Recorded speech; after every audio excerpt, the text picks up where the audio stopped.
दोस्तों बहुत ही बढ़िया खबर आ रही है। एक मेरे भाई को अपॉइंटमेंट और मिल चुकी है पोलैंड के अंदर, पोलैंड के वर्क वीज़ा के लिए, नेशनल वीज़ा डी टाइप। आज दोस्तों इस वीडियो को ना थोड़ा सा खास बनाऊंगा मैं, क्योंकि इस वीडियो के अंदर मैं आपको ना बहुत ज़्यादा सटीक बातें बताऊंगा, जिसके अंदर आपको मालूम पड़ेगा कि वाकई में वर्क परमिट की भी जो कैटेगरीज होती हैं उसके नाम पर भी पागल बनाया जा सकता है आपको। तो ये बात आपको बिल्कुल नोट करनी है, अपने नोट्स बना लेना, ठीक है। अपने कहीं स्टिकी नोट्स या फिर अपना जो है कोई पेन और पेपर अपना लेकर आप लिख लो इन चीज़ों को। अगर आप पॉलिश वर्क परमिट के लिए अप्लाई करने वाले हैं तो इसमें क्या होने वाला है और क्या ये वीडियो के अंदर मैं आपको अच्छे तरीके से बताऊंगा और समझाऊंगा भी साइड बाय साइड। गुजारिश करूंगा तो वीडियो को आपने दोस्तों लाइक करना है, सब्सक्राइब करना है। अगर आप मेरे चैनल पे नए हैं तो आप जाके चेक कर सकते हैं हमारा किस तरह का काम है, आपको मालूम पड़ेगा दोस्तों। तो आपको थोड़ा सा आइडिया होगा कि क्या मैं करता हूं और किस तरह से हमारी सर्विसेज हैं, ठीक है। इसके अलावा आप शेयर कर सकते हैं मेरा चैनल अपने दोस्तों भाइयों के साथ में जो एब्रॉड आने की तमन्ना रखते हो, जो यूरोप में जॉब करने का अपना ड्रीम पूरा करना चाहते हो। ज़रूर दोस्तों, मैं अक्सर फाइल के अंदर जान लगा देता हूँ, ठीक है। मैं सिर्फ बातों से नहीं बोल रहा हूँ, आप जाके मेरा कंटेंट चेक करो, अपने आप आपको समझ में आ जाएगी। इंस्टाग्राम पे मुझे फॉलो कर सकते हैं। इंस्टाग्राम का आपको लिंक जो है डिस्क्रिप्शन में मिलेगा दोस्तों, आपने क्लिक करना है, वो ऑटोमेटिकली इंस्टाग्राम की प्रोफाइल पे आपको ले जाएगा मेरी। इसके अलावा दोस्तों, अगर आप मेरे साथ में कोई भी सर्विसेज या कंसल्टिंग अवेल करना चाहते हैं अपने करियर पाथवे को जो है ट्रांसफॉर्म करने के लिए, या फिर अगर आपको कोई कंसल्टिंग चाहिए किसी भी चीज़ के बारे में यूरोप से रिलेटेड या यूरोप से बाहर, आप मेरे साथ में कॉल बना सकते हैं। उसका लिंक आपको नीचे कमेंट्स में दिया हुआ है, आपने क्लिक करना है दोस्तों, सिलेक्ट करना है अपने टाइम जोन के अकॉर्डिंग और कॉल बनानी है मेरे साथ में गूगल मीटिंग ऐप पर। और याद रहे दोस्तों, टाइम पर आना है। मैं कई दफ़ा रिमाइंडर्स भेजता रहता हूँ, लोग टाइम पर मीटिंग पे पता नहीं क्यों नहीं आते हैं और बाद में बोलते हैं कि भाई रीशेड्यूल करो। ऐसे रीशेड्यूल कॉल नहीं होती दोस्तों, मैं आपके लिए वेट कर रहा था। आपको बतौर इतने रिमाइंडर ईमेल्स भी भेजने पड़ते हैं। आप अपनी, अगर आप कॉल बुक करते हैं दोस्तों, आपने पैसा दिया है, आप उसका फ़ायदा उठाओ ना। आप अच्छे से आओ, कॉल पर पूछो मेरे से सवाल, मैं उसी लिए तो बैठा हूँ आपके लिए। इसके अलावा दोस्तों, अगर आप मेरे चैनल की मेंबरशिप बाय करते हैं, अगर आप सब्सक्राइब के साथ में ज्वाइन बटन क्लिक करके आप मुझे सपोर्ट करते हैं, तो दोस्तों मैं कहता हूं ये बहुत ही नॉमिनल सा अमाउंट है। अगर आप मुझे सपोर्ट करेंगे तो आपके भाई को अच्छा काम करने के लिए प्रेरणा मिलती है। मैं सिर्फ आपसे गुजारिश कर सकता हूं, बाकी आपकी मर्जी है दोस्तों। Thank you very much. तो भाइयों, सबसे पहले स्टार्ट करते हैं। वर्क परमिट जो होता है बेसिकली वो क्या होता है, ठीक है। पोलैंड के अंदर बात करते हैं। कोई भी कंट्री के अंदर अगर आप यूरोप के अंदर काम करने के लिए आना चाहते हो तो आपको एक वर्क परमिट की ज़रूरत होती है। आप ऑनलाइन बैठ के जॉबें जो अप्लाई करते रहते हो फ्री की, उससे कुछ नहीं होगा, ठीक है। Let me tell you this, आप कहीं पे भी बैठे हो, आप कहीं पे भी एशियन कंट्री में, कहीं आप गल्फ में बैठे हो, कहीं भी बैठे हो, ऑनलाइन जॉब्स अप्लाई करना बंद कर दो, कुछ नहीं होगा भाई, ठीक है। लाखों में से कोई एक होता है जिसको भाई कंपनी फ्री में स्पॉन्सरशिप दे देती है, वो भी स्किल सेट वाले बंदे को। अगर आप अनस्किल्ड लेबर की कैटेगरी में फॉल करते हो, जो कि 99% लोग करते हैं, मतलब जो जैसा मेरा एक्सपीरियंस रहा है, ठीक है। मुझे नहीं पता, शायद आप स्किल्ड वर्कर भी हो सकते हैं, ठीक है, जो आप मेरी वीडियो देख रहे हैं। तो मैं किसी को ऐसा नहीं, इंडिविजुअल नहीं बोल रहा हूँ, मैं एक जनरल कैटेगरी के हिसाब से बोलता हूँ कि ज़्यादातर लोग अनस्किल्ड कैटेगरी के अंदर ही क्वालिफाई करते हैं। यूरोप की मार्केट डिफरेंट है दोस्तों, ठीक है, तो लैंग्वेज वगैरह भी रिक्वायर्ड होती है। तो क्या होता है कि वर्क परमिट की आपको रिक्वायरमेंट होती है। वर्क परमिट एक ऐसा डॉक्यूमेंट होता है जो कि नॉन यूरोपियन नेशनल को चाहिए होता है यूरोप में जॉब करने के लिए, ताकि उसे एक कंपनी हायर कर सके। अब भाई पोलैंड के अंदर वर्क परमिट ऑब्टेन करने के लिए अथॉरिटीज़ होती हैं, वॉयवॉडशिप बोलते हैं अथॉरिटी को, ठीक है। अब मैं आपको बताता हूँ वर्क परमिट के पहले तो टाइप होते हैं दोस्तों, ठीक है। ध्यान से सुनना मेरी बात, आप नोट कर लो इसको, ठीक है, बेटर रहेगा आपके लिए। Work permit A, category A होता है, ठीक है। इसके अलावा और भी कई सारी कैटेगरीज होती है। मैं आपको ये जो वर्क परमिट है ये मैं आपको दिखाऊंगा। ये मेन वर्क परमिट है, लाइव वर्क परमिट है कैंडिडेट का, जिसके अंदर टाइप ए है। इसके अलावा दोस्तों मैं आपको बताऊंगा, मैंने कुछ नोट्स भी प्रिपेयर किए तो इसलिए मैं माफ़ी चाहूँगा, इसमें भी थोड़ा देख देख के आपसे बात करूँगा। इसके अंदर टाइप ए होता है, type B, type C, type D और टाइप ई होता है। अब मैं एक एक करके आपको समझाऊँगा और टाइप ए भी मैं आपको दिखाना चाहूँगा। तो ये जो वर्क परमिट है दोस्तों, मुझे पता नहीं है कैमरे में आपको ऐसे दिखेगा कि नहीं दिखेगा, लेकिन मैं आपको दिखाना चाहूँगा कि ये अगर आप ऊपर देख पा रहे हैं तो ये टाइप ए होता है, ठीक है। यहाँ पे लिखा होता है वर्क परमिट नंबर और ये सब, तो ये टाइप ए है दोस्तों, ठीक है, वर्क परमिट।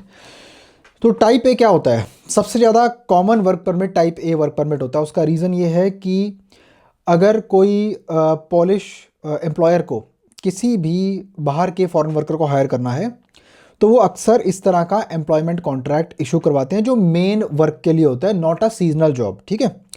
ये एक सिविल लॉ कॉन्ट्रैक्ट होता है, ठीक है, जिसके अंदर भाई आपका जो एम्प्लॉयर है उसका एक फिजिकल ऑफिस होना चाहिए पोलैंड के अंदर, और वो वर्किंग कंपनी उसकी जो मतलब लीगल एक प्रेजेंस होनी चाहिए, अच्छी सी एक ना प्रेजेंस उसकी एस्टेब्लिश काफ़ी लंबे समय से होनी चाहिए पोलैंड के अंदर।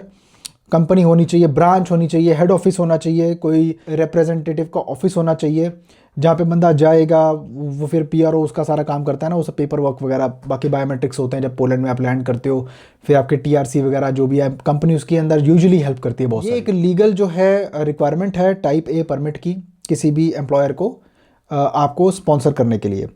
दोस्तों इसके बाद में क्या होता है कि ये जो परमिट है आपका टाइप ए वाला, ये आपका परमिट जो होता है वॉयवॉर्डशिप ऑफिस से आपका जो है जनरेट बेसिकली जहाँ से मतलब जॉब लोकेटेड है उसकी एक ना मतलब वॉयवॉर्डशिप मतलब कई तरह की होती है। वॉयवॉर्डशिप होता क्या है, जैसे मैं आपको बताऊंगा, रीजनल गवर्नर के ऑफिस को वॉयवॉर्डशिप ऑफिस बोलते हैं। आपको थोड़ा बहुत डिटेल में लंबी वीडियो हो जाएगी तो फिर कभी आपको समझा दूंगा, लेकिन उससे ज़्यादा मेन टॉपिक ये है कि वर्क परमिट कितने तरह के होते हैं। इसके अंदर दोस्तों क्या होता है कि आपका एम्प्लॉयर का डिटेल होते हैं, जॉब की पोजीशन लिखी होती है, लोकेशन होती है वर्क की, वैलिडिटी पीरियड होता है इसके अंदर, मिनिमम सैलरी और वर्किंग कंडीशन इसमें सारी स्टेटेड होती है। ये टाइप ए के बारे में। Other type of work permit comparison के लिए आपको मैं यहाँ पे बताना जा रहा हूँ, ठीक है। तो ये क्या है, ध्यान से सुनना है। टाइप बी, अच्छा जैसे मैंने आपको दिखाया था ना, ऐसे टाइप ए लिखा होता है दोस्तों, तो ऐसे ही टाइप बी भी लिखा होता है, ठीक है। ऐसे टाइप लिखा होता है वर्क परमिट का नंबर ऊपर लिखा होता है उसके ऊपर, ठीक है। तो टाइप बी होता है जो फॉरेनर्स होते हैं जो मैनेजमेंट पोजीशन होल्ड करते हैं, या जो बोर्ड मेंबर होते हैं कंपनी के अंदर दोस्तों, ठीक है, जो 6 महीने से ज़्यादा के लिए काम करने आना चाहते हैं, तो उसके लिए टाइप बी होता है, जो हम कह सकते हैं स्किल्ड जॉब बोलते हैं, स्किल्ड जॉब उसके, ठीक है। इसके अलावा दोस्तों टाइप सी होता है। टाइप सी आपका मान लो काइंड ऑफ फॉरेन कंपनी का कोई डेलीगेट आना चाहता है, ठीक है, पोलैंड में, जैसे कि होता है ना इंट्रा कंपनी ट्रांसफर टाइप। जैसे आपकी उदाहरण के तौर पे, जैसे मान लो अगर आप XYZ कंपनी में अगर आप अपनी होम कंट्री में काम करते हो, उसकी ब्रांच अगर पोलैंड के अंदर है, तो आपकी कंपनी आपको आपकी होम कंट्री से पोलैंड के अंदर शिफ्ट करना चाहती है as a intra company transfer employee, तो वो आपको वर्क परमिट सी कैटेगरी का दिलवाएंगे, इशू करवाएंगे, ठीक है, गवर्नर्स रीजनल गवर्नर्स ऑफिस के अंदर, जहाँ पर जो वो डिस्ट्रिक्ट कवर करता होगा, ठीक है। और उसके बाद में दोस्तों आपको जब वो मिल जाएगा तो फिर आप की जो ऑटोमेटिक ई कॉन्सुलेट रजिस्ट्रेशन आपका एम्प्लॉयर करवाता है, आपको फॉर्म फिलअप करके देगा और आपकी शेंगन वीज़ा एप्लीकेशन के लिए रजिस्ट्रेशन करवाएगा। शेंगन वीज़ा एक ही वीज़ा होता है जो पूरे यूरोप का एक ही वीज़ा होता है, लेकिन कंट्री बाय कंट्री इसके अंदर जो है कैटेगरीज बटी होती है। जैसे कि पोलैंड में इसको पॉलिश नेशनल वीज़ा भी कहा जाता है, D type, Schengen visa D type भी बोलते हैं। ये 365 डेज़ का अक्सर मिलता है, 1 साल का वीज़ा अक्सर मिलता है ये, ठीक है। इसके अलावा दोस्तों डी टाइप का जो वर्क परमिट है ये आपका होता है टेम्परेरी सर्विस पोजीशन किसी भी फॉरेन कंपनी के अंदर, मतलब वो पॉलिश कंपनी नहीं होगी, कोई भी फॉरेन कंपनी के अंदर। जैसे मान के चलो कई बार सीजनल में भी ऐसा होता है कि कोई कंपनी बाहर की है और पोलैंड के अंदर वो अपना ऑपरेशन कर रही है कुछ टाइम के लिए, यानी कि ऑपरेशनल है वो, और वो आपको बुलाना चाह रही है। कई बार ऐसा होता है ना कि मान के चलो कोई और यूरोपियन कंट्री की या फिर कोई और किसी और कंट्री की जो है ब्रांच है, मतलब जो कंपनी की ब्रांच है वो पोलैंड के अंदर सिचुएटेड है। अब वो आपको बुलाना चाह रहे हैं, ठीक है, वो कह रहे हैं भाई हमारे पास आओ, आप 6 महीने काम करो हमारी पोलैंड ब्रांच के अंदर। पोलैंड में हमारा कोई XYZ होटल है, आप वहाँ पे काम करो, ठीक है। तो उसके अंदर आपका type D work permit apply होता है, जो एक टेम्परेरी सर्विस जो कि लेस देन 6 मंथ्स के आप मान सकते हो अप्रॉक्सीमेटली, डिपेंड करता है दोस्तों, ठीक है, डिपेंड करता है। अगेन ये गवर्नमेंट की पॉलिसीज़ के ऊपर, मैं इसमें कोई टिप्पणी नहीं करना चाहूँगा, पॉलिसीज़ कभी भी चेंज होती रहती है, फिर बाद में आप बोलोगे हरी भाई आपने इस वीडियो में ये बोला था, ठीक है। बात करेंगे टाइप ई के लिए, ये बिल्कुल ही ऐसा कह सकते हैं कि मतलब बहुत ही रेयर केस है, बहुत ही रेयर केस, जो भी डेलीगेशन ऊपर कवर नहीं है, ठीक है, ये उसके लिए होता है। जैसे कि मान के चलो बहुत ही रेयर केस में ऐसा कुछ होता है कि भाई कंपनी ऐसे बिजनेस विजिट पे बुला ले, ठीक है, कि चलो ठीक है आप स्टे करो कुछ टाइम आके हमारे गेस्ट बन के आप रहो, मतलब वो ये सब आपके लिए नहीं है, ठीक है। तो ये मेरे को आपको समझाना था इसके अंदर।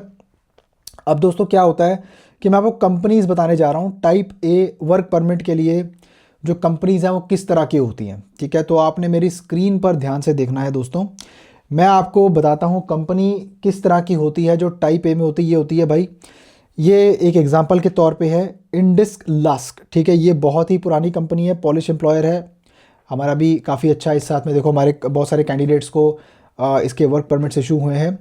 प्रोडक्शन वर्कर की जॉब होती है, ठीक है, अक्सर जनरल कैटेगरी के अंदर अनस्किल्ड जॉब्स के लिए।